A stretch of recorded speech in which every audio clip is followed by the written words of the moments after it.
A dozen lives altered by city violence in a span of 12 hours. We bring you team coverage of Baltimore's crime crisis. No one available at this time. First, we take a look at how short staffing in the police department impacted response times. Then our team digs deeper into the triple shooting inside a Safe Streets zone where leaders had just touted results. Get these drug dealers off the corners and give us some peace. Plus, we take this woman's plea for help directly to BPD leaders and demand answers. Live from WBFF in Baltimore, this is Fox 45 News at 4.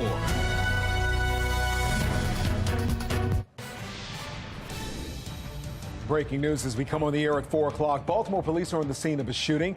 This is in North Baltimore, not far from Waverly Elementary School. Now, our newsroom has confirmed the victim is an 18-year-old, another young person touched by violence in the city. Police say he was taken to the hospital and is expected to survive, but there's no word of a suspect at this time. Thank you for joining us at 4 o'clock. I'm Kai Jackson. And I'm Mary Bubala. Baltimore's gun violence not letting up. Take a look at your screen. 12 people were shot within 12 hours yesterday. The shootings spanning almost every corner of the city. 11 of the victims are expected to survive, but a 28-year-old man was killed in West Baltimore. No word of any suspects in any of these shootings. The violent 12 hours came after city leaders met to discuss public safety. Leaders acknowledge some progress, but do admit more needs to be done to break the deadly cycle of violence. We are still losing way too many people to violence, but more specifically, young people. Violence is a disease. It's a disease that's transmitted in a cycle. The power of this work is the fact that it is a community coming together to solve our own problems. Our work is far from done, but the progress made by the CVI ecosystem to date is encouraging and is worth celebrating. Fox 45 News has team coverage of the relentless crime facing the city. Mackenzie Frost is questioning leaders on their crime-fighting strategy. But first, Rebecca Pryor has details of the violence on the streets. Rebecca?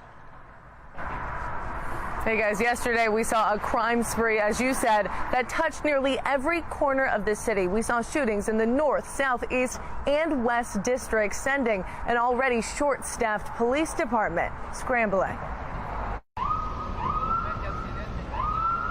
Tuesday, from 2 in the afternoon to 2 at night, a series of separate shootings claiming 12 victims in a 12-hour streak of rampant violence.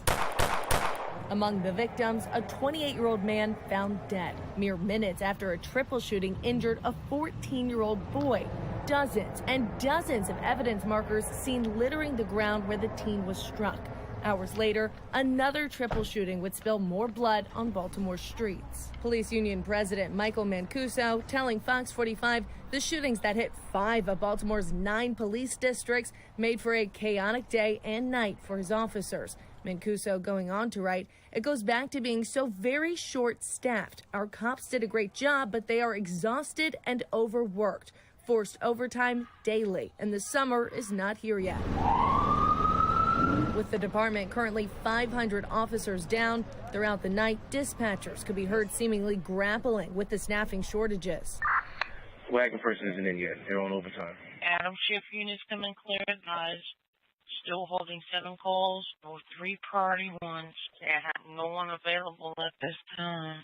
Meanwhile, today at City Hall, a public safety hearing scheduled to discuss crime reduction and violence prevention suddenly canceled. Fox 45 sent questions to the mayor's office, BPD, and members of city council expected to attend, asking, given the recent rash of violence, should today's meeting have been canceled? Will it be rescheduled?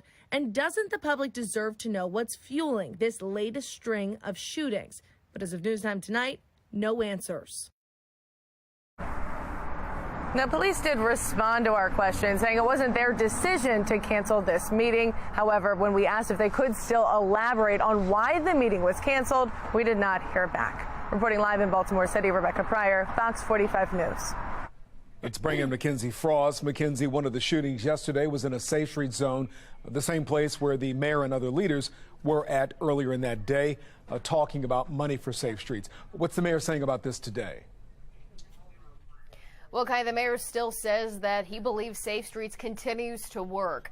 Take a look at this map. This is where the triple shooting happened just yesterday evening, and it's in the middle of the McElderry Park Safe Streets catchment zone, where the Safe Streets program is supposed to be working. We drove around that area earlier today where that shooting took place and didn't see any Safe Streets workers out and about. But hours before that shooting took place, the mayor, the director of the Mayor's Office of Neighborhood Safety and Engagement, Shante Jackson, other leaders were all gathered to tout the work of the violence intervention ecosystem, as well as make that announcement of $5 million additional funding going to the Safe Streets program. Now today, earlier this afternoon, we caught up with the mayor and pressed him about this latest investment.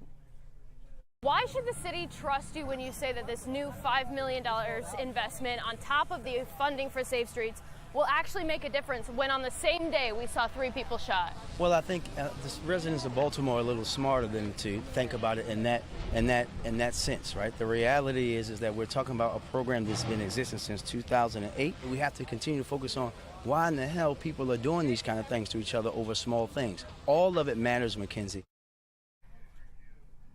Now, the mayor also says that the city continues to fund the Baltimore Police Department despite this ongoing trend of homicides and non-fatal shootings taking place year after year after year. And he says Safe Streets should be no different. Kai? And Mackenzie, we know you asked the mayor yesterday about receipts for petty cash that's at Safe Streets locations. Did you ever get clarity on that? We did not. We followed up with the mayor's office after he told us that he would get back to us about getting that information about the petty cash. Those questions went ignored. Today, this afternoon, I asked him again. He says that our questions were not ignored, but he also didn't give us an answer about how that petty cash that each Safe Streets location has is being tracked and making sure that it's being spent correctly. I also asked the mayor if he will sit down with us for an interview to talk about Safe Streets. We've been asking for him, as well as the Monzi director, Shante Jackson, to talk about Safe Streets with us in an interview. Yesterday, he told us that he would get back to us. You'll hear his response to that question, as well as more information about this latest shooting and the Safe Streets program overall, coming up at 5. But for now, we're live in the newsroom. Mackenzie Frost, Fox 45 News. Mackenzie, thank you. And a story you're seeing first on Fox tonight. The U.S. Attorney for the state of Maryland is preparing to announce new ways to crack down on crime. It'll be surrounding mostly enforcement and accountability, gun offenses and prevention, and how we can work in tandem together to better hold individuals accountable, not just on the federal side, but on the state and local side as well. Alexa Ashwell will have the additional tools Eric Barron is announcing coming up at 4:30. Fox 45 News has the exclusive account from a woman in Northeast Baltimore. She says her neighborhood has been overtaken by drug dealers, and it is so bad, she says, she is afraid to leave her home. I've seen a lot of the pieces that you all have done holding our city officials accountable. I like that. We need that right now. Fox 45's Maxine Stryker joins us live with her story. Maxine, the woman says she is scared of what's happening outside her own doors. Yeah, Mary, she agreed to speak with us only if we hid her identity. You'll see we changed her voice there, even in that soundbite that you just heard. But even so scared, she felt it was really important to speak out because she says this has been a problem in her neighborhood for years. This is not easy for me to talk to you right now. When this woman, who didn't want to be identified out of fear of retaliation, moved to Forest Park, she says she felt safe. It was quiet, friendly. But now? I'm afraid to come out of my house and sit because of the activity that goes on up, on that corner. It's scary. She's a hostage in her own home. I feel like a prisoner. I feel that I can't enjoy my home, the place I pay taxes for, where I live, where my family lives, and I feel trapped. She says there's constant drug activity along Chelsea Terrace between Fairview and Norfolk Avenue. It can be 5 of them, or sometimes I've seen 25 of them. And she says often the men are preying on young children. Once I saw a child who looked to be about 8 years old. I've seen adults pull up in cars and then hand backpacks to these kids. You know, they're using them. Over the years, she says she's called police many times, but it hasn't stopped. I'm angry because this doesn't have to be this way. She's even considered moving. I'm a tax-paying citizen. I pay income taxes. I pay property tax. I pay, tax when I buy something in the state. And I am paying for elected officials to just basically tell me, like, oh well, you have. I feel like they've left us, like they don't care, or if they do care, they're not doing anything about it. Feeling like there's no help from city leaders? I'd like to see them stop stunting and pontificating and actually do something.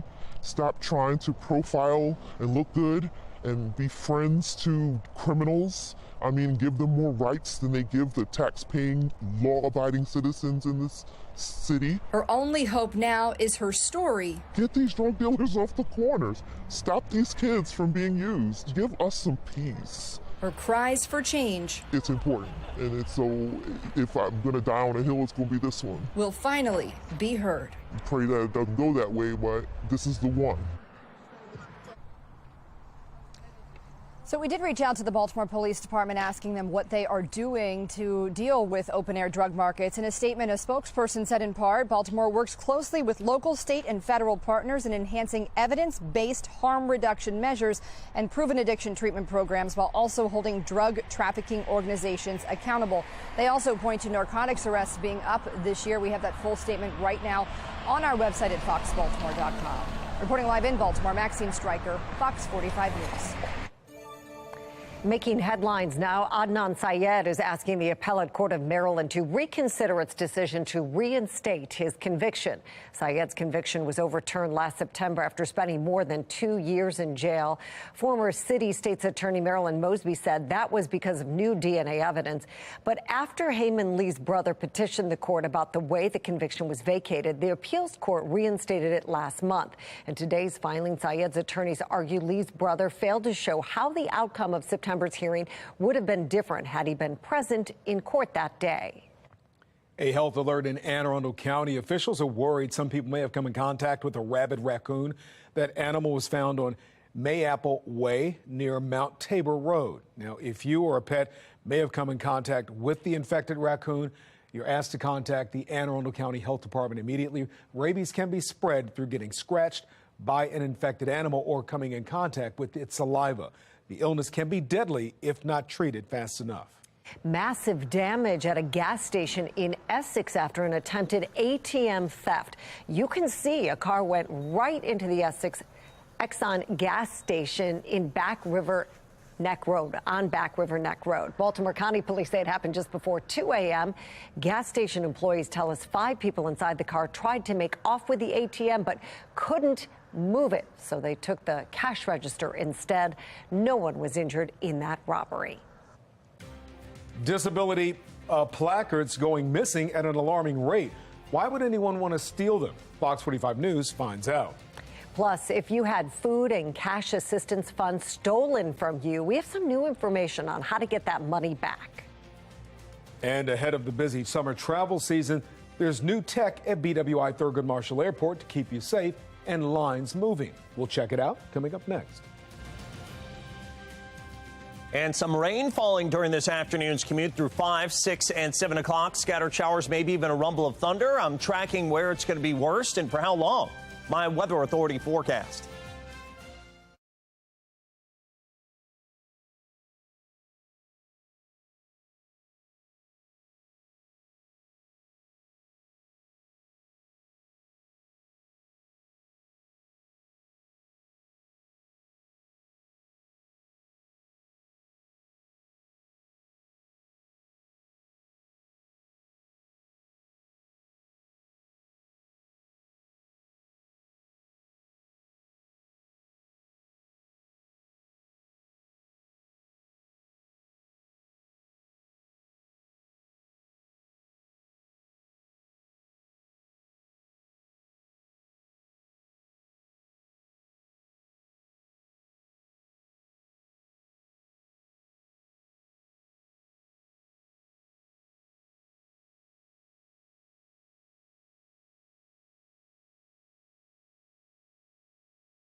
developing right now. It's not uncommon to hear about thieves breaking into cars to steal wallets or catalytic converters. But in Howard County earlier this month, police say the target was disability placards. Fox 45's Amy Simpson is live with details. Amy?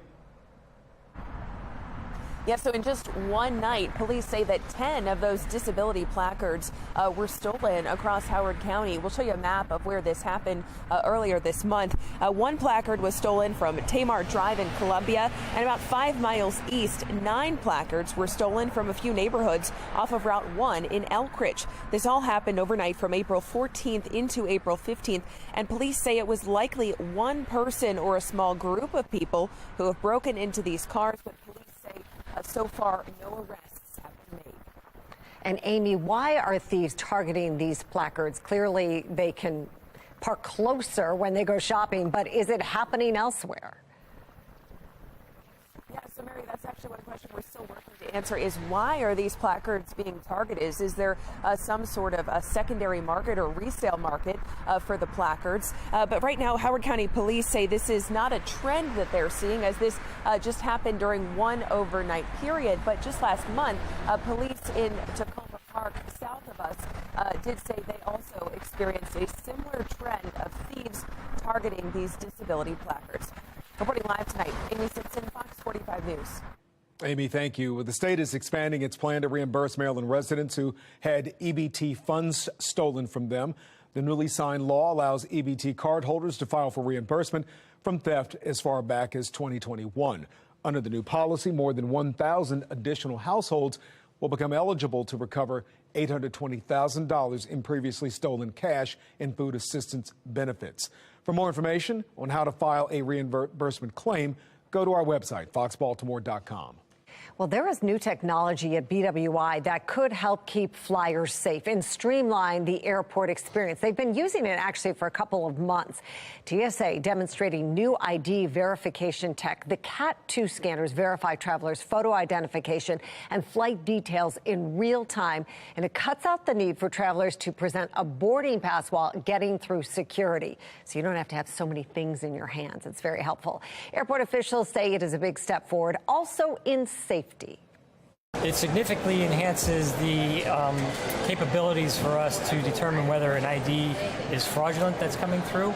It also is able to tell us whether or not the individual that is presenting the ID has a valid flight coming out of our airport. In addition to safety improvements, the new tech will also allow for faster security screening, cutting back on wait times getting into the terminal. Let's turn our attention to the weather. You're looking at live pictures around the region as we track a weather maker, bringing rainy conditions to the area. Yeah, we're seeing some showers now, but big rain is on the way. Let's bring in Chief Meteorologist Jonathan Myers with more. A few sprinkles this morning, a few this afternoon. Mother Nature not really figuring out what she wants to do today. Exactly. It's kind of a goulash, a mix of everything. And right now we're seeing some rain up and down the 95 and 97 corridor. I know I encountered a little bit of sprinkle activity coming to work today. And especially as you head south toward, say, Severna Park, southbound toward Annapolis, Lakeshore, there's a bunch of rain that's here to Crownsville. So as you're going up the Severn River and obviously right near the Bay Bridge approach, getting some good rain there. And then Chestertown, the worst of it actually is just north of the state line here. There's some lightning and thunder going on all the way up just west of Philadelphia, Pennsylvania. And then you work down toward D.C. There's a few showers there as well. I think we'll be dealing with some of this on and off stuff through just after sunset, perhaps even up until midnight. There could be a spot shower or a rumble, but you really kind of get the picture that most of this is what we've already been seeing, and it is beginning to push eastbound. Then there's a dry patch and then more out toward Oklahoma City and Dallas, and that portion of the weather maker probably is going to arrive here into Friday. And then it looks like just kind of an ugly weekend. There's going to be some dry time potentially, but there's also going to be quite a bit of wet time, too. There are those showers. This is kind of a just a little sign of things to come, if you will. Drier air tries to nose in for tomorrow, but then more rain. That is going to be a sign of our weekend forecast. And there's some heavy rain in there, too. And potentially we could get some of that sometime on Friday into Friday night and another round potentially later Sunday into Sunday night. So currently it's 61. There is some rain around BWI, Toyota East Inner Harbor Skycam. It looks like kind of a sun shower here as we've got some glinting sunshine off of some of the buildings. Winds out of the south-southeast at 6 miles an hour. Humidity is at 62%. A look across the state. It's kind of the same picture everywhere where we have temperatures generally in the 60s near 70. There's some clouds in some places, some sun others, and some rain in others. And most of that rain actually is kind of around us right now. You'll see that band of broken showers kind of slides down to our south and east, but some more sprouts up through about 11:45 p.m. This is a very weak cold front that's trying to come through, so therefore you're not going to feel a whole real lot of difference behind this thing. But for tomorrow, highs in the low to mid 60s once again with some peekaboo sunshine, especially during the midday and afternoon. And then working into Thursday, that's when things, Thursday night into Friday, start getting cloudier. And then by Friday morning, there's your rain. And look at this, on and off pretty much all day long. And there could even be some heavier patches, too. So, again, Friday's looking like a mess for commuting, especially during the midday and afternoon. But even the morning commute could be impacted by some showers that last into Friday night and early Saturday. Could have some dry time Saturday afternoon into Sunday morning. Highs near 70 on Sunday, and could see some more showers and a rumble Sunday night into Monday before things calm down, and highs in the 60s next week. New mortgage rules from the Biden administration reward those with bad credit and punish those with good credit. I'm Kayla Gaskins in Washington, and coming up, we take a look at how these changes will impact monthly mortgage rates. A report finds the state's juvenile justice system is in deplorable condition, how that's affecting young offenders. And the fight over raising the nation's debt ceiling continues. Word from Congress, though, that a deal might be on the horizon.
The Biden administration is making changes to mortgage rules, punishing people with good credit in an effort to increase access to home ownership.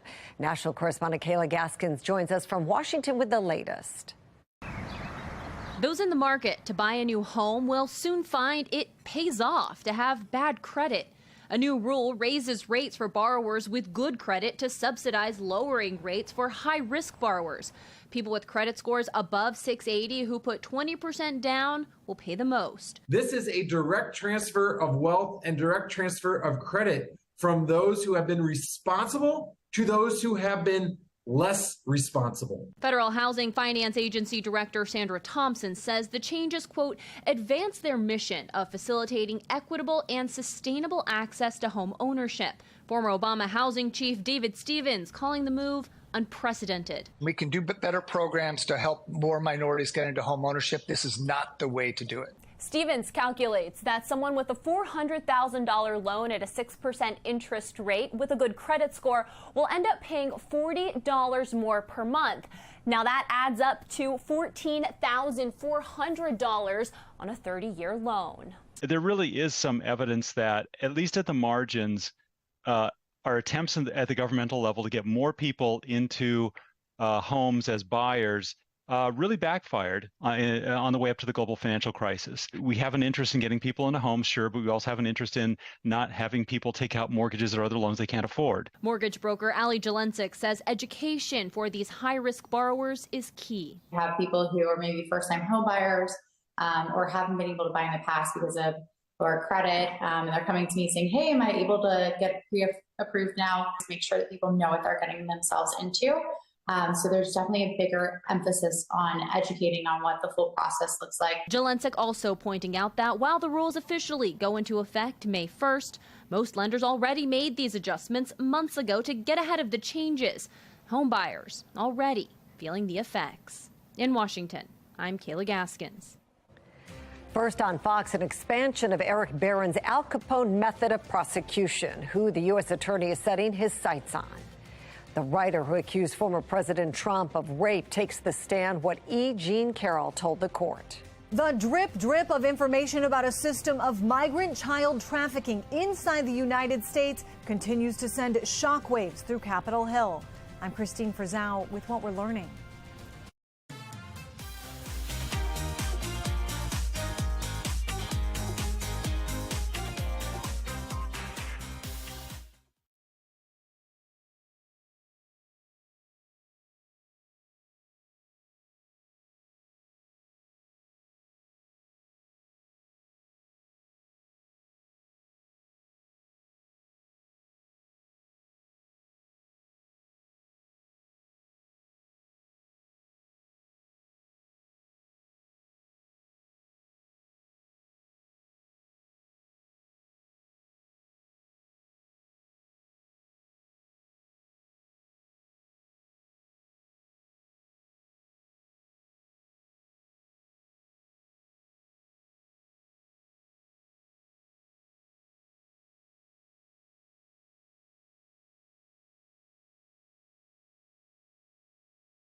First on Fox, the U.S. Attorney for the District of Maryland says he and other partners will soon be announcing initiatives that will add to his three-pronged approach to combat violence here in Baltimore, including the Al Capone method of prosecution.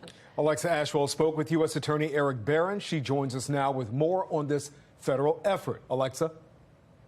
Kai Mary, U.S. Attorney Eric Barron made that announcement 8 months ago and says he believes it's been successful in helping reduce homicides and shootings here in Baltimore, but more must be done.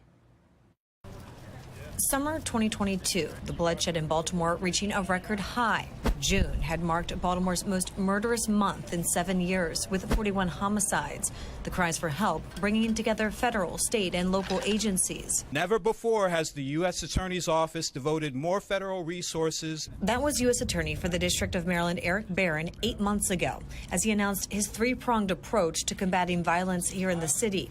A new violent and organized crime section comprised of 30 new prosecutors and investigators, a focus on gun cases that violate the federal school zone statute, and an Al Capone method of prosecution, which targets repeat violent offenders by taking them off the streets for any and all wrongdoing. The Al Capone model, as you know, worked extremely well because they captured everything that could possibly be captured that these repeat offenders were doing, made sure that if they were violating parole or if there was some other violation that they were involved in, that they immediately went after them, and we immediately identified them and immediately tried to arrest and convict them. Fast forward to now, Barron says new initiatives are on the horizon that will add to this model. It'll be surrounding mostly enforcement and accountability, gun offenses and prevention, and how we can work in tandem together to better hold individuals accountable,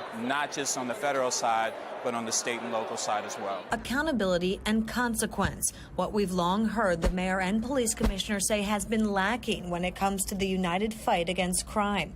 Since taking office at the beginning of this year, Baltimore City State's Attorney Ivan Bates has vowed to enforce all laws in the books after his predecessor, Marilyn Mosby, refused to prosecute certain lower-level crimes. And we're targeting those individuals who got breaks and break after break and keep reoffending. And we're targeting them and we're looking to take them off the streets. Just today, Barron and the City State's Attorney's Office hosted a job re-entry fair to help those who have been in the system find work and resources. Barron says this is part of the comprehensive approach to reducing crime. As for when this next announcement will be made, Barron hasn't said. Alexa Ashwell, Fox 45 News. Around Maryland, a bombshell report this week from the Attorney General. Maryland's juvenile justice system isn't working for young offenders. Megan Gillen discusses the findings with a community leader.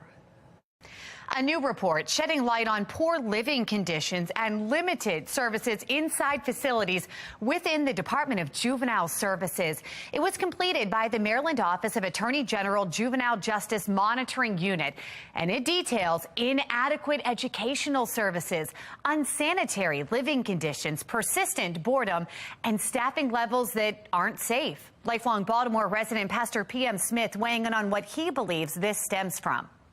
No one is surprised. Absolutely no one. We made the mistake of making government our God. There is no political, economic, or educational solution to a moral and spiritual problem. The report shows that average daily populations increased across all open facilities in 2022 compared to 2021. Is that a sign, Pastor Smith, that kids are being held accountable, or is that a sign that they are not facing real time as adults? It indicates that the children are not being raised right. Standards and values are established in the family. When the family is undermined by politicians, when they rob parents of their authority to set boundaries for their kids, curfews for their kids, this is what you get. The Inner Harbor, you get donuts wherever, you get murders, and whether it's in a community or in a state institution. Now, according to the report, some steps toward improvement have been taken within DJS, including replacing the Deputy Secretary of Operations and the Superintendent at the Baltimore City Juvenile Justice Center. I'm Megan Gillen, Fox 45 News. Mr. Chaudhry, Chris Papps with Fox 45. Can we ask you a couple questions about your department removing test scores from the website? Sir, your statement said that you value... Well, tonight, Project Baltimore is pressing state education leaders for answers after school test results removed from the state's website, redacted and then reposted. Project Baltimore's Chris Papps went to a Maryland Board of Education meeting to speak with the state school superintendent, Mohammed Chowdhury, but instead of talking, the superintendent shut the door in his face and locked it. On Fox 45 News at 10 o'clock, see what happened after the superintendent dodged our questions and the fallout from our investigation.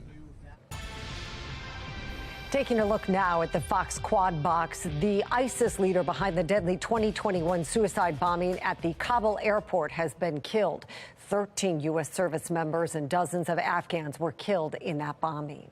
The presidents of Ukraine and China talked today on the phone for the first time since Russia's invasion. According to the Chinese government, President Xi Jinping said his country supports peaceful talks. The U.S. will deploy nuclear submarines to South Korea for the first time in more than 4 decades. The move shows the U.S.'s commitment to defend South Korea against rising threats from North Korea. The U.S. will still maintain operational control of the weapons. China is loosening its COVID-19 travel restrictions for visitors entering the country. China's government says that starting Saturday, inbound travelers will no longer have to provide a negative PCR test result to enter China. Now, this announcement comes after China resumed issuing all types of visas for foreigners last month. It is day one of the sexual assault trial against former President Trump. In court today, writer E. Jean Carroll told a jury Trump raped her after she accompanied him to a deluxe department store fitting room in 1996. Trump denies Carroll's allegations. He says he wasn't at the store with Carroll and doesn't even know her. Witnesses expected to speak include 2 of Carroll's friends who she claims she told about the rape back then. And this is a live picture of the U.S. Capitol in Washington, D.C. House Speaker Kevin McCarthy says he has a deal with a handful of Republicans on a way to move the debt ceiling bill forward. Now, he's ironed out differences, apparently, with Republicans who oppose the bill's cut to ethanol tax credits and did the same for conservatives, wanting stricter work requirements for federal benefits. Republicans say the government should do what Americans are doing and ease back on spending. Democrats have a different view. So they're tightening their belts and they're changing their spending habits. And by God, the people in this town who represent this great nation, who are responsible for funding this government, need to do the same. Every minute wasted on Speaker McCarthy's empty gesture is a minute we get closer to default and Republican-manufactured recession. Well, the final vote on the bill could come as soon as today. McCarthy can afford to lose only 4 Republicans. Most Democrats are expected to vote no. Washington has until June to avoid a default. Well, tough questions in Congress today about migrant children who have been placed into questionable homes and then forced to work. And the Biden administration is accused of missing or ignoring the signs. National correspondent Christine Frizau reports. There are reports of more and more migrants arriving to the southern border every day, though thousands aren't waiting for the public health policy Title 42 to expire on May 11th. We are now averaging about 1,000 migrants a day crossing through areas like Brownsville, Texas. Those concerns compounded by new reports detailing a system rife with migrant child trafficking inside the United States, backed by Health and Human Services volunteer turned whistleblower Tara Lee Rodas in testimony on Capitol Hill. She also spoke to Sinclair. We're helping these case managers who have these crying children, the children saying they don't know the sponsor. The sponsor, when we're asking questions, can't give definitive information about the address where the child is going. While the U.S. works to place children with family members, the director of the Office of Refugee Resettlement did testify its authority ends when a child is discharged to a vetted sponsor. ORR does not monitor or track the whereabouts of children after they are released from our care. Still, Rodas says she was stonewalled when she tried to speak out about children being placed with questionable sponsors. The response to me was, Tara, we only get sued if we keep kids in care too long. we don't get sued by traffickers. Republicans say they'll continue to look into this and have also introduced new immigration proposals, including a plan to restart border construction and one that restricts asylum eligibility. Plans Democrats criticize as non-starters. I think perhaps they're good messaging bills for the Republican base, but it does nothing on a bipartisan basis to sit down and fix our broken immigration system. An immigration system with major cracks expected to be pushed to the brink in a matter of weeks. I'm Christine Frizzell reporting. Today, I am announcing that I am a candidate for President of the United States. Another Republican enters the 2024 race for the White House. That's former Arkansas Governor Asa Hutchinson. He's touting his roots and promises to bring a different style of politics to Washington if elected. Hutchinson joins former President Trump, former U.S. Ambassador in South Carolina Governor Nikki Haley, and businessman Vivek Ramaswamy on the Republican primary ticket. Well, pictures from Montgomery County show the aftermath after a car crashes into a restaurant. More images coming up. Are you sneezing this allergy season like never before? I'm Liz Bonus. What might be behind you feeling miserable and how to find relief? It is just ahead. And if you're going to be spending the evening out and about, you'll encounter a few showers all the way through the end of the commute, maybe going out to dinner, maybe even a rumble of thunder as we fall back down from the 60s into the 50s. I'll let you know when some real bigger rains could be getting here. That's in my Weather Authority forecast.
If you are feeling allergy symptoms for the first time, healthcare providers say you're not alone. Medical reporter Liz Bonus shares what may be behind it.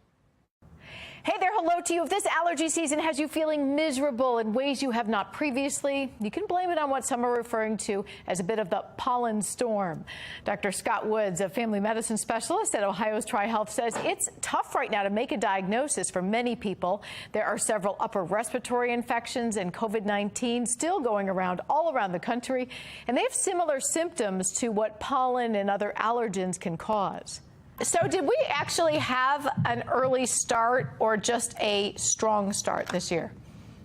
I think we had an early start, mostly because of the warmer weather in February. Things started to bloom early, and then in March, we got some cold weather. Things kind of stopped, and then obviously in April, it's been crazy. Yeah. Does the up and down wreak havoc if you have allergy symptoms? Yeah, it kind of does. Mostly because the intense pollen season just gets extended over a longer period of time. So if the season has you sneezing more than usual right now, Dr. Woods says you may want to try over-the-counter or even prescription medications, but you need to start them sooner rather than later. And some people will need both. It is not clear yet how many of us are feeling this painful pollen reaction for the first time. CDC only recently started tracking data on seasonal allergies. It says about 1 in 4 of us have allergies, and just a season like this one, where they're about 3 weeks longer than usual, can put up about 20% more pollen into the air. I'm medical reporter Liz Bonus. Now back to you. Try not to have the house subside into the foundation, which would ruin it. So I'm just trying to stay on top of it enough that that doesn't happen. Some communities around the country are bracing for flooding. On your left, California's historic snowpack has started to melt. Some homes and businesses are underwater. Experts project that water could stick around for up to 2 years. The flood threatening Yosemite National Park as well. On your right, people across the Midwest are bracing for the worst flooding in recent times as snow from this winter starts to melt there. That's forcing the Mississippi River to overflow, sending water into riverbanks and across the region. You really see how much current's there, and that the river is something that you can't take for granted. Under the surface, all of this water gets backed up into the storm sewers, manholes, and so forth. So we have several pumps that need 24/7 maintenance and observation. The governor of Iowa has issued a disaster declaration. More of this flooding is expected in the Midwest and all the way south into Louisiana in the coming weeks. In our region, conditions are dry, but we do have rain on the way. Here's Chief Meteorologist Jonathan Myers. Yeah, remarkable, that flooding. Feast or famine with that snowpack melting. I mean, we got, under an inch of snow for the entire winter. Meanwhile, places like, just outside of Los Angeles, up in the Sierra Nevada, seeing record snowfall, just, 8 feet of snow, something like that. Yes, and we need some rain around here since we haven't been in that moist pattern. And HD radar shows we're getting some. There's more to come. We're going to start correcting things a bit. We have been in a moderate drought, if you wouldn't believe it. I know my plants have been looking a little dry. Severna Park getting some rain, and it's exiting down toward Annapolis, the Bay Bridge, Chesapeake Beach. And then as you work your way up toward about Elkton, there could be some lightning in that area in extreme northeastern Cecil County as you work your way toward Pennsylvania and Delaware on 95. So keep that in mind. And then the national view of the radar shows this isn't really the only game in town. Let's put this on the loop. We'll go ahead and we'll pop this out to the more regional and then eventually the more national view. And you can see this system kind of slinks all the way down south into the southeastern United States and the Great Plains, even some tornado watches and severe thunderstorm watches out for portions of the southern U.S. I don't think it's going to necessarily be severe, but there could be some heavy rain and some thunder that's mixed in with us as well. Right now, just some of those spot showers and that rumble or two. But notice tomorrow the drier weather moves in, and then planning it out farther along, it looks like that next round of rain that's festering here down to the south with all the severe weather. Into Friday, boom, it's right overhead, and I think that means a mess for commuting on Friday. Probably during the morning, maybe, but during the afternoon especially. Toyota Ishida Harbor Skycam. Yeah, kind of weird, right? We've got sunshine here, but down at the airport, it has been raining. 61 winds out of the south-southeast at about 6 miles an hour. Kind of a mishmash of weather all across the state with some clouds, a little bit of sun, a few showers, especially right here along the 95 corridor. We've seen some of those showers, and it's actually cooled temperatures off into the low 60s up near Westminster, where they've seen less rain. We're up near 70 right now. So the future scan overnight into early tomorrow morning. Don't put those umbrellas away just yet. 7:15 to about 10:45, still perhaps a couple more showers, could see a rumble. Then overnight, it looks like that ends, and we start tomorrow morning in the 40s and 50s, working back into the 60s likely, low to mid 60s by tomorrow afternoon. Dry skies, so that's a respite. But look what happens again tomorrow night into, there it is, Friday. The rain is back. By Friday morning, 8:30, as we're wrapping up the AM rush, rain starting to move in. And, oh, boy, look at all that green. Even some of that yellow up north and west of the city. That's potentially some heavy rain. And the temperatures only likely in the 50s as we head towards that. Clouds and stars overnight tonight. Could see, again, some showers as we head through right around midnight. Then those taper off. We're at 69 for tomorrow. Rain showers possible for Friday with a high 63. And again, that kind of, I think that's kind of being conservative. I think it's more of an on and off rain on Friday into Friday night and Saturday morning.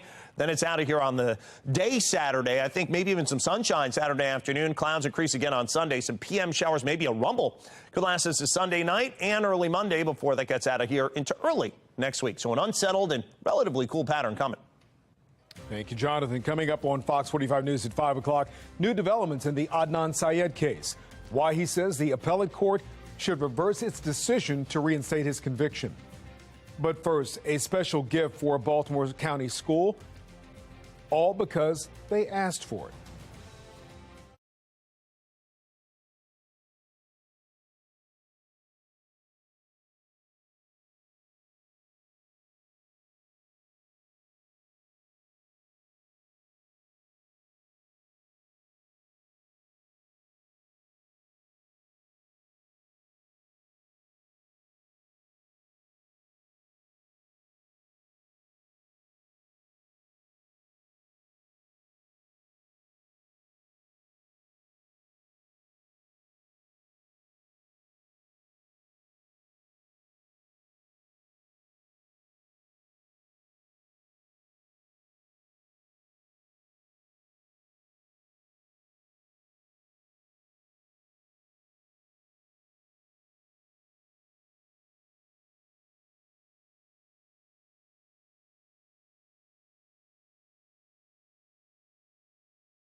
Scary situation. A car crashes into a Papa John's restaurant in Montgomery County. It happened last night in Rockville.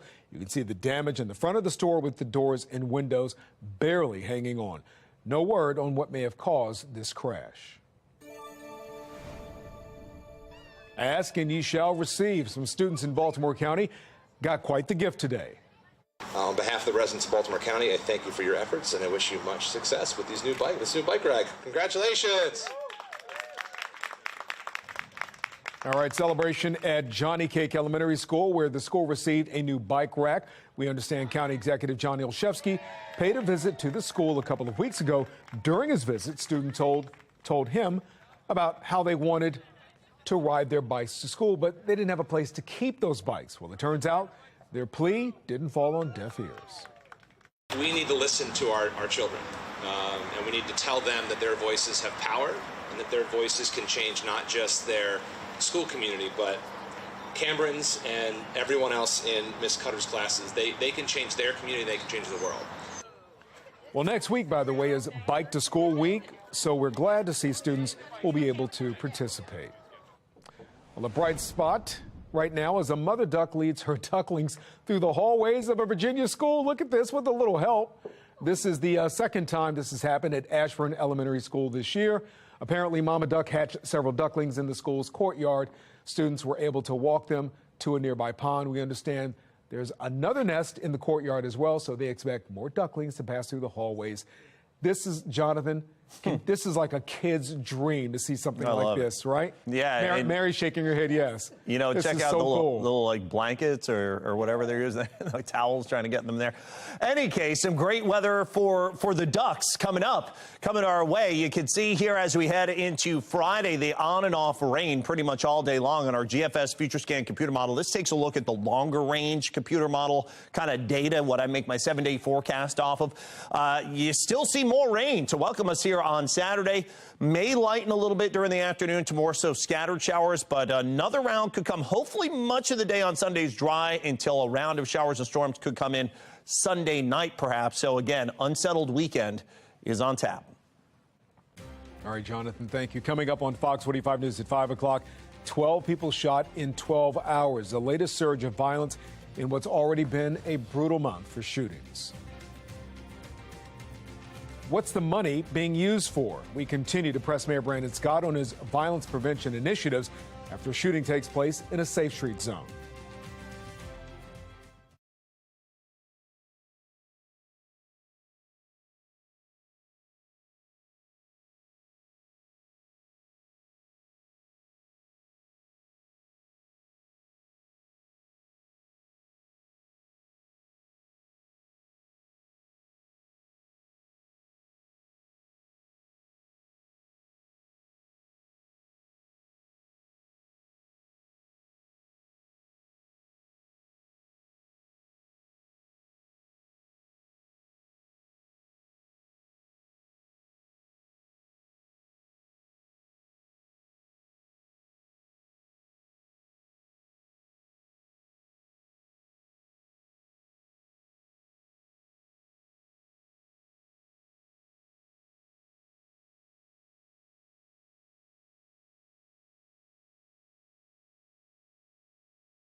People shot in 12 hours across Baltimore, one of them killed. We have the latest on the April crime surge and the efforts to get crime under control. Just hours after the mayor's press conference, 3 people shot in a Safe Streets neighborhood. We are pressing him for answers on whether the program is really working and how millions of dollars are being spent. Is the Al Capone style of prosecuting the answer to filling the gaps in the criminal justice system? The promises from Maryland's U.S. attorney that he says will improve public safety. Live from WBFF in Baltimore, this is Fox 45 News at 5.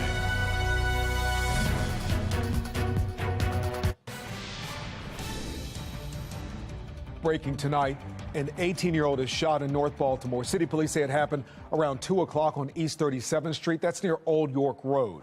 The victim was shot in the thigh and taken to the hospital with non-life-threatening injuries. Anyone with information about the shooting is asked to call city police. Now, that shooting continues a disturbing spike in violence this month. Across Baltimore, 12 people were shot in a 12-hour stretch starting yesterday after 2 and ending with a shooting early this morning. One of the victims, a 29-year-old man, was killed. A 14-year-old was injured in a separate incident. Thank you for staying with us. I'm Mary Bubala. And I'm Kai Jackson. We have team coverage tonight on the continued violence in the city. One of the shootings happened in the same neighborhood. Mayor Brandon Scott has touted his violence reduction strategies just hours earlier. We're going to start that with Mackenzie Frost, who's pressing the mayor on the Safe Streets program. Mackenzie? Yeah, Mary and Kai, the mayor says that he still has unwavering support for the Safe Streets program. The mayor says the city continues to fund the Baltimore Police Department, even though we continue to see homicides and shootings year after year. And he says the same should be true for Safe Streets. It's sunny along Orleans Street now, with only fragments of crime scene tape giving away what happened just the evening before. Orleans Street, 32 rounds. Where evidence markers plot out a shooting scene. 3 people shot, including a 14-year-old boy. Zooming out on the neighborhood, you'll see this shooting scene is in the middle of the McKeldrey Park Safe Street zone. Good morning, and thank you all for being here. The same area where just hours before the shooting. Let's talk about Safe Streets. Shantae Jackson, the director of the Mayor's Office of Neighborhood Safety and Engagement, along with Mayor Brandon Scott, announcing additional infusions of $5 million to the city's gun violence intervention program, Safe Streets. Throughout our investigation over the last year and a half into the program, we found few oversight measures in place, lax accountability, and transparency struggles.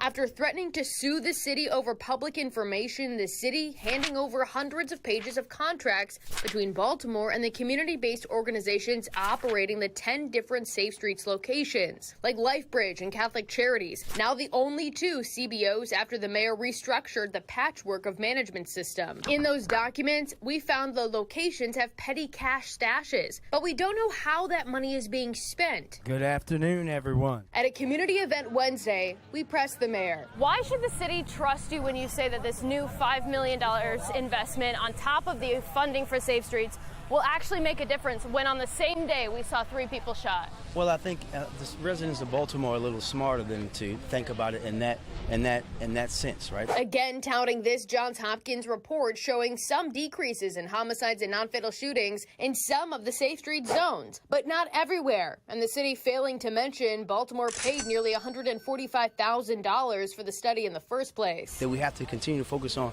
why in the hell people are doing these kind of things to each other over small things. As for the cash at each location, do you know where the petty cash is being spent? And your team ignored our questions about setting up an... We didn't ignore your questions, Mackenzie. You and did. We'll say this to the residents again. We know you guys like to play games on TV and make it look like we're escaping you. Safe Streets work.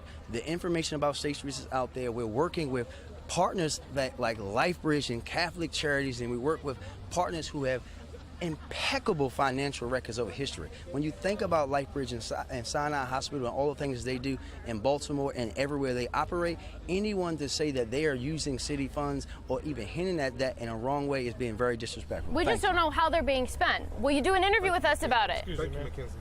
Thank you. The mayor's car pulling away. The mayor not giving an answer about how the petty cash is being spent, who has the receipts, or an update on that interview request. All while the gun violence continues in Baltimore, like at Orleans and Montford, where Tuesday night's crime scene tape now balled up in the trash. People walk the street, marked by blood, looking to live another day. Now, the city continues to ignore some of our questions about how that money is being spent once it goes out into these community-based organizations. And again, we have asked Shantae Jackson, the Monzi director, for an interview to talk about Safe Streets for months. So far, she's refused to do so. But if she changes her mind, we're more than happy to get it set up. Live in the newsroom, Mackenzie Frost, Fox 45 News. Mackenzie, thank you. That was just one of the shootings that happened yesterday as violence swept the streets of Baltimore. In fact, as we mentioned to you, at least 12 people were shot in the span of just 12 hours. That's one person really shot an hour. Now, one of those victims, sadly, has died. Fox 45's Rebecca Pryor joins us live right now with more on the disturbing events that have unfolded in our city. Rebecca? Yeah, Kai, it was a crime spree that touched nearly every corner of the city. We saw shootings in the north, south, east, west, all of those districts yesterday. It was sending an already short-staffed police department scrambling. Among the victims, we saw a 28-year-old man was found dead mere minutes after a triple shooting injured a 14-year-old boy. Dozens and dozens of evidence markers were seen littering the ground where the teen was struck. Then hours later, another triple shooting spilled more blood on Baltimore streets. Police Union President Mike Mancuso telling Fox 45 the shootings that hit 5 of Baltimore's 9 police districts made for a chaotic day and night for his officers. Mancuso going on to write, it goes back to being so very short-staffed. Our cops did a great job, but they are exhausted and overworked, forced overtime daily, and the summer is not here yet. Last night, dispatchers could even be heard on the police scanners, seemingly grappling with the staffing shortages. Take a listen. Wagon person isn't in yet. They're on overtime. Adam shift units coming clear, guys. Still holding 7 calls for 3 priority ones. They have no one available at this time. In total, Baltimore City's police department is currently down 500 officers. That's 100 more officers than this time last year. And that's a big deficit, Rebecca. So on the heels of a day gripped by violence, a public safety hearing was canceled today at City Hall. Do you know why that meeting was canceled? No, I don't. That is still unclear. We know that city officials were scheduled to discuss crime reduction and violence prevention, but when I sent questions to the mayor's office, BPD, and city council members asking them, given the recent rash of violence, should today's meeting have been canceled? Will it be rescheduled? And doesn't the public deserve to know what's fueling this latest string of shootings? I received no answers. Reporting live in Baltimore City, Rebecca Pryor, Fox 45 News. Thank you, Rebecca. According to Baltimore police, homicides and non-fatal shootings are down from last year. As of this morning, 86 people have been killed. 182 people have been shot and survived. That's compared to more than 100 homicides and 200 non-fatal shootings at this time last year. Despite the improvement, the city has seen a spike in violence in April. This month alone accounts for roughly 33% of all non-fatal shootings this year.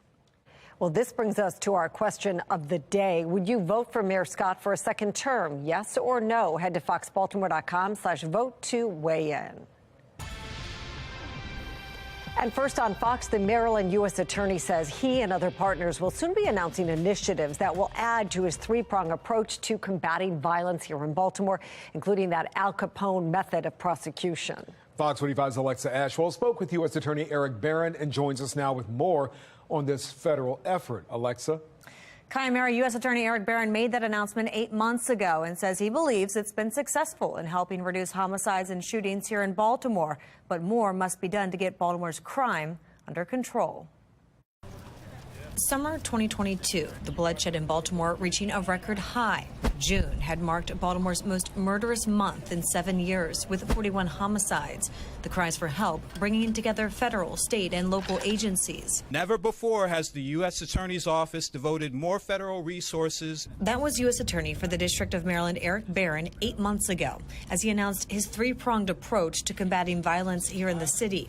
A new violent and organized crime section comprised of 30 new prosecutors and investigators, a focus on gun cases that violate the federal school zone statute, and an Al Capone method of prosecution, which targets repeat violent offenders by taking them off the streets for any and all wrongdoing. The Al Capone model, as you know, worked extremely well because they captured everything that could possibly be captured that these repeat offenders were doing, made sure that if they were violating parole or if there was some other violation that they were involved in, that they immediately went after them, and we immediately identified them and immediately tried to arrest and convict them. Fast forward to now, Barron says new initiatives are on the horizon that will add to this model. It'll be surrounding mostly enforcement and accountability, gun offenses and prevention, and how we can work in tandem together to better hold individuals accountable,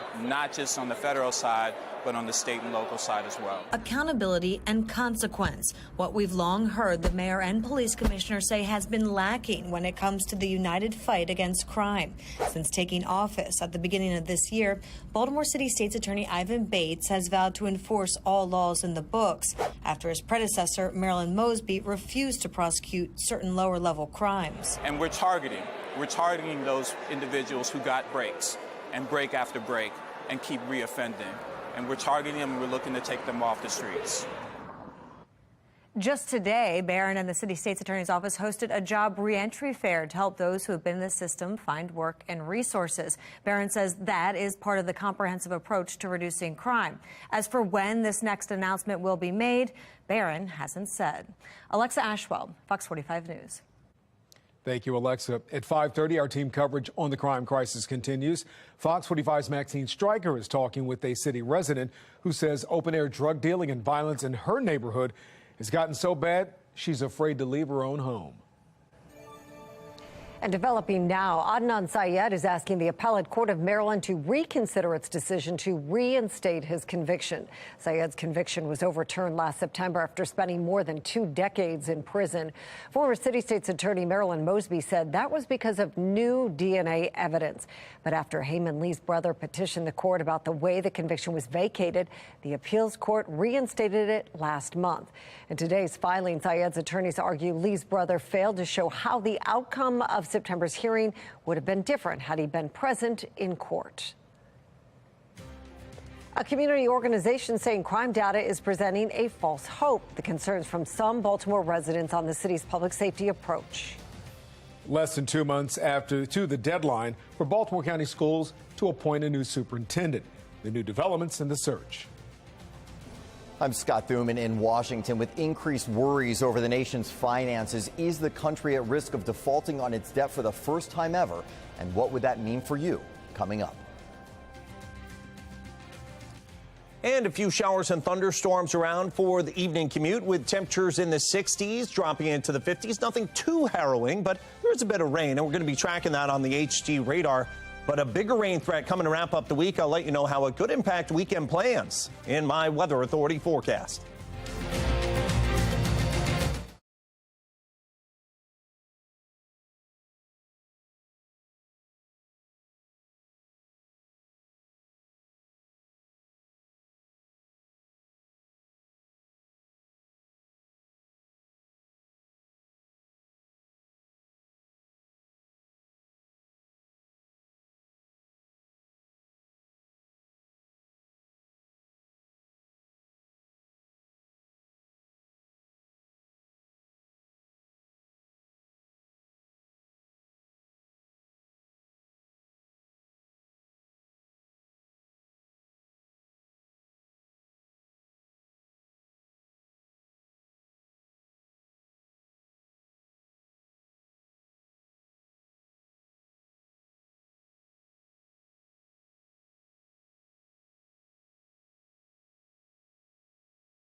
Fox 45 News, winner of 17 2022 Regional Emmy Awards, more than all other Baltimore news stations combined.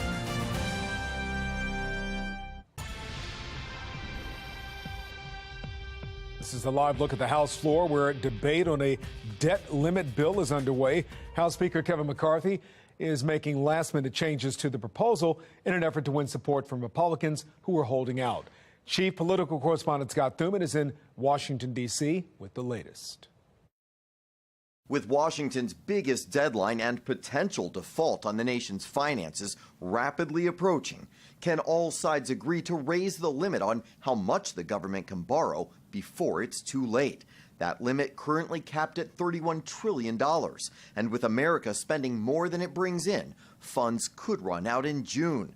But President Biden and Republican Speaker Kevin McCarthy miles apart. Little I think I'd be quoting Donald Trump, but even Donald Trump said, I can't imagine anyone ever thinking of using the debt ceiling as a negotiating wedge. We're sitting at $31 trillion in debt. That's larger than our entire economy by 20%. McCarthy says any debt limit increase should be directly tied to a much leaner new budget to rein in Washington's spending. We have not had a default in 200 years in this country. It creates a bad precedent for policymaking, and it creates a constant uncertainty in the economy, which is going to raise costs for families. Worrying Wall Street and average Americans alike. The White House arguing measures from Medicaid services to rail safety are being jeopardized and increase the odds of a government shutdown, while Republicans argue their new proposals would responsibly cut $4.8 trillion from the nation's ballooning debt over the next decade. Do your job as a leader of the greatest nation on earth and as part of a political system, which is Kevin McCarthy in the two-party system. Come on. Let's think about the country. Quit thinking about the political gamesmanship and who's going to blame who. President Biden has vowed to veto any GOP bill that combines that debt ceiling limit with those controversial spending cuts. But if the funds run out, experts fear it could trigger a recession and an economic disaster. On Capitol Hill, I'm Scott Thuman. And also on Capitol Hill, new legislation in the Senate aims to set new ethics standards for the U.S. Supreme Court. A bipartisan pair of senators plan to introduce the Supreme Court Code of Conduct Act. The bill would require the nation's highest court to enact its own code of conduct, lay out the rules clearly on its website, name an official to handle ethics complaints, and publish an annual report on possible violations. The push for accountability comes after revelations Justice Clarence Thomas went on several luxury trips at the invitation of a GOP mega donor and chose not to disclose it. Making headlines, the state is expanding its plan to reimburse Maryland residents who had food and cash assistance funds stolen from them. A newly signed law allows EBT cardholders to file for reimbursement from theft as far back as 2021. Under the new policy, more than 1,000 additional households will become eligible to recover $820,000 in previously stolen cash and food assistance benefits. For more information on how to file a claim, head to our website, foxbaltimore.com. Let's take a live look outside right now. The weather clearing up, but there was a little bit of rain, as Mary mentioned this morning, and a few sprinkles this afternoon. Looking ahead, the real weather maker is moving into the area on Friday. Chief Meteorologist Jonathan Myers here with the very latest. Yeah, it could be a Friday soaker, but a little bit of a mixed bag today. Super soaker coming for Friday. Exactly, and it's not even summer yet. Yeah. It's going to be, it's not the cotton we like around here. Well, you know, we need it, actually. We have a moderate drought that's in place for the entire area. We've had a few showers, kind of this is, as I said, a little mishmash of everything today. So we're helping out with that, and then we're really going to start wetting the grounds down as we head into Friday, and there could be some more that comes over the weekend, too. So not great for your weekend plans, but again, we do need the rain. HG radar showing a band of showers now moving towards the eastern shore. This was on the I-95 corridor about, say, 2, 3 o'clock or so. And there's another round that's kind of off to the north around the Pennsylvania line down to about Westminster. Let's go ahead. We'll zoom out, put on the national mode of the radar. And you see, this is just kind of the appetizer, if you will, of this system, as there's a lot more rain, some thunderstorms. There's severe thunderstorm watches, tornado watches out across the southern plains all the way into Florida. this mess is going to be moving northbound as well. So some of those showers into this evening through about midnight. Then those are gone. Dry day tomorrow, but then this down to the south starts heading our way. You can see it all kind of coming together as we go with that drier day tomorrow. But there's that big band of rain. That's the real stuff that I was talking about as it heads in here on Friday. So 63 right now, winds out of the southeast at 8 miles an hour. Humidity 63%. Pretty look on the Toyota Asian Harbor Skycam. For now, it's not raining. We've got some cloudy to mostly cloudy skies pretty much statewide. A little bit of a swath of cooler air right across central Maryland where we've had some of those showers. You go west, there's a little more sun, mid-60s to near 70. Go east, and temperatures are in the low to mid-60s with some more of that sun, but they'll be getting some showers too. So future scan overnight calls for any of that rain to kind of come to an end, although there will still be a spot shower or thunderstorm all the way through about midnight. After that, that does move east. Maybe the eastern shore hanging on to some of those scattered showers through just pre-dawn hours. After that, into tomorrow, a better looking day with high temperatures getting into the low and mid 60s, maybe some scattered upper 60s in there as well if we get enough sunshine. But then it does cloud over again Thursday night into Friday, and there's the rain that's heading back in from the south. And this is umbrella weather for sure. Maybe some travel impacts, especially midday and afternoon commute. Yes, looks like it's going to be wet and messy as we head through Friday. 47 showers, maybe a thunderstorm ending by about midnight tonight. Otherwise, lots of clouds. Those clouds will break for tomorrow. AM clouds, PM sun with a high 65 to 70 for our Thursday. Rain and cool Friday into Friday night, early Saturday. For Saturday afternoon, could still see a spot shower or thunderstorm, but I think it's a little less rainy. And then more rain and thunderstorms on and off for Sunday, especially in the afternoon and evening. Dries out finally by Tuesday, Wednesday of next week. Jonathan, thank you. Well, her quiet and friendly neighborhood has turned into a nightmare. The concerns from one city resident telling us the crime in her community has her too scared to go outside. His age, the state of the economy, and his opponents, all key issues in swaying the election. Will break down the top obstacles facing President Biden now that he has announced a re-election bid.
President Joe Biden officially launching his re-election campaign this week. And while the president says he's confident in his ability to retain the office, there are some key concerns from voters and criticism, of course, from his opponents.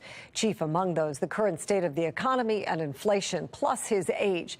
If re-elected, the president will break his own record for oldest person ever elected to the office. Former Maryland AG and political analyst Doug Gansler spoke with our morning team about those concerns. Most 80-year-olds would not vote for themselves because they're 80, and that's going to be a problem for the president. However, in running against the likely Republican nominee, Donald Trump, who's just a few years younger than he is at 76, I think that really dilutes that issue a little bit. Everybody now knows who Trump is and what he does and what his antics are and his sort of games of nicknames and all that. But they don't want that in their president. They want somebody who has respect for the presidency and the character to be president. Well, Gansler says a big part of the president's victory in 2020 was the fact people were voting against Trump. He believes Biden's chances this year hinge significantly on whether people still feel that Trump would be a harmful choice for president.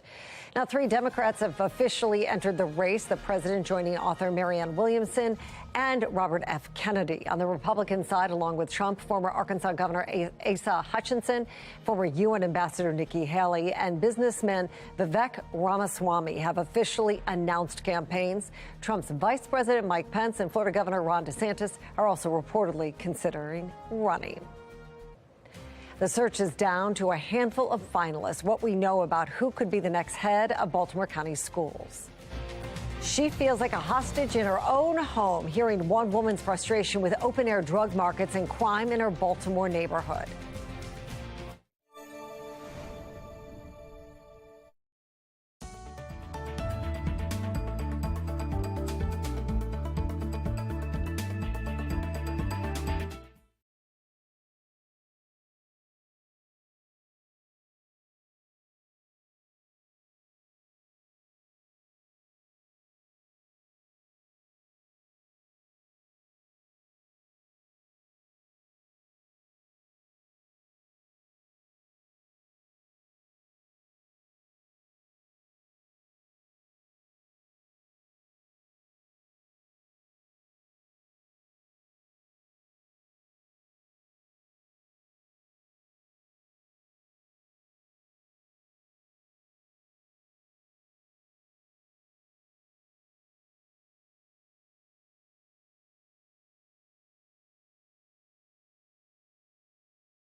I've seen a lot of the pieces that you all have done holding our city officials accountable.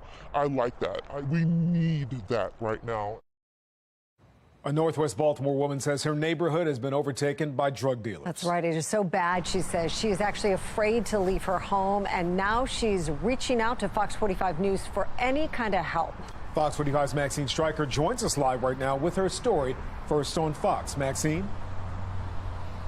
Well, she agreed to speak with us only if we hid her identity. You can hear we even altered her voice, but she thought it was important to speak out because she says this has been happening in her neighborhood for years and nothing's been done about it. This is not easy for me to talk to you right now. When this woman, who didn't want to be identified out of fear of retaliation, moved to Forest Park, she says she felt safe. It was quiet and friendly. But now? I'm afraid to come out of my house and sit because of the activity that goes on up, on that corner. It's scary. She's a hostage in her own home. I feel like a prisoner.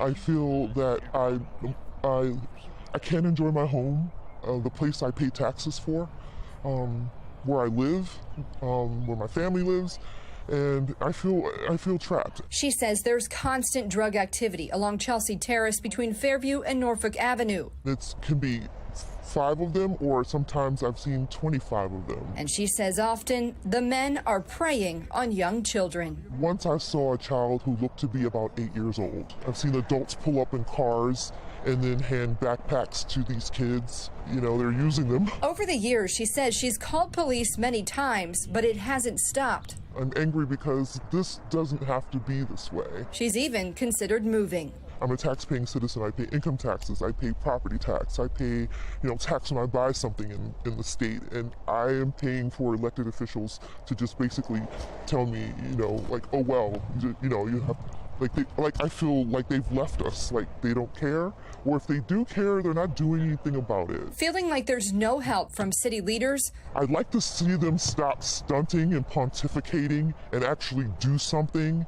Stop trying to profile and look good and be friends to criminals. I mean, give them more rights than they give the tax-paying, law-abiding citizens in this city. Her only hope now is her story. Get these drug dealers off the corners. Stop these kids from being used. Give us some peace. Her cries for change. It's important, and it's so, if I'm gonna die on a hill, it's gonna be this one. Will finally be heard. Pray that it doesn't go that way, but this is the one. Now, we did reach out to the Baltimore Police Department and asked what they are doing about open-air drug markets. They issued us a statement saying, in part, the city works closely with local, state, and federal partners in enhancing evidence-based harm reduction measures and proven addiction treatment programs while also holding drug trafficking organizations accountable. They also point to narcotics arrests being up this year. Their full statement is on our website right now at foxbaltimore.com. Reporting live in Baltimore, Maxine Stryker, Fox 45 News. Maxine, thank you. That concerned citizen tells Fox 45 News older criminals in her community are interacting with and reaching out to younger kids. The description of young people being swept up in Baltimore's crime matches the story of 12-year-old Jalen Richards' family, who told us about what led to his death. Yesterday, funeral services were held for Jalen. He was shot and killed a week ago in Westport. His mother, aunt, and grandmother all telling us he was caught up in the wrong crowd and recruited by older gang members. Jalen was on house arrest and wearing an ankle monitor for a recent theft charge at the time of his death, according to his family. We know that this is not something that we can police our way out of. We know that. When we are literally seeing people be killed by people that they would call their friend over something so small. Well, Mayor Scott last night claiming his violence prevention strategies are working while announcing another $5 million in funding heading to his Safe Streets program. Now, despite improved numbers year over year, this month has been brutal for violent crime in the city. In just a 12-hour span, 12 people were shot yesterday. One of those victims died from their injuries. This morning, Fox 45's Patrice Sanders spoke with a local community organization about the city's crime fight. Mayor Brandon Scott is highlighting progress in the crime fight. Overall, homicides and non-fatal shootings are down in the city compared to this time last year. But some are saying that is false hope. The mayor says the city's community violence intervention ecosystem, a plan established a year ago that brings together community groups to address the root causes of crime and stop violence before it begins, is working. Eurypsy Morgan, spokesperson for the community group Peace, says those crime numbers don't tell the whole story. We have to be very cautious about assigning a reward to any type of program that may be causing a slight decrease, because we know, as the mayor said, that the numbers are slightly down from last year. But if you compare that to the numbers of 2021 and of 2020, the numbers are not down. And I think to give people, almost a sense of false hope. Now, we want to be very careful because, of course, like in Baltimore, we've suffered so much. People have been under so much pressure, under so much stress, and there's so much violence for the last going on 8 years now that we want any ray of hope. But the mayor, I think, has to be realistic. Now, she did say the mayor is on the right track when he talks about the need for families to be more involved and accountable for their children. Patrice Sanders, Fox 45 News. Massive damage at a gas station in Essex after someone tried to steal an ATM. Police say a car crashed into the Exxon gas station on Back River Neck Road. Baltimore County Police say it happened around 2 a.m. Gas station employees tell us 5 people inside the car tried to make off with the ATM, but they couldn't move it, so they took the cash register instead. No one was hurt during the robbery. Well, new tonight, Baltimore County School Board says it is getting closer to finding the district's next superintendent. Current superintendent Dr. Darrell Williams said earlier this year he would not seek a second contract, which expires at the end of June. Fox 45's Amy Simpson is live now. Amy, what's the new information, if any?